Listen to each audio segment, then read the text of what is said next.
Monsieur le Président, Monsieur le Commissaire, parlons de la réalité des distributeurs automobiles. Les concessionnaires automobiles, dans mon pays comme dans d'autres, sont inquiets par la disproportion flagrante entre leurs moyens d'action et ceux des constructeurs. Cette disproportion fut atténuée par le 400/2002.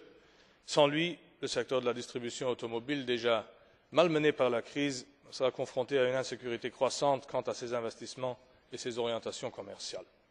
Les exigences des constructeurs envers les concessionnaires deviendront carrément insupportables et ingérables pour un grand nombre de simples garagistes. De toute manière, Monsieur le Commissaire, ce n'est pas la concurrence qui est en jeu ici. La concurrence s'apprécierait entre constructeurs automobiles et non entre concessionnaires ou entre concessionnaires et constructeurs.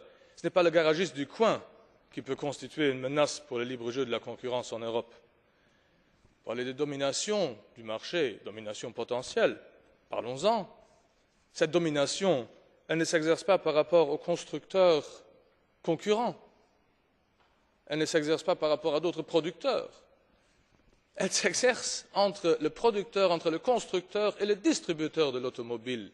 Et cela est une réalité qui est avérée à travers toute l'Union européenne.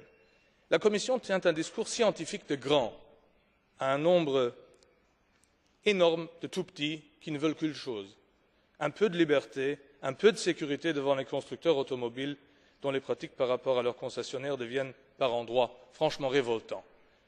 C'est David contre Goliath, sauf que cette fois-ci, la Commission semble vouloir s'assurer que c'est décidément Goliath qui gagne. Le discours, le raisonnement à la base de l'abolition du règlement d'exemption sont faux. Ils sont erronés, ils se trompent de destinataire. Ce n'est pas en réduisant la marge d'action, la sécurité juridique et la volonté d'investissement des garagistes que l'on sert le marché intérieur et surtout pas l'intérêt des consommateurs. Merci.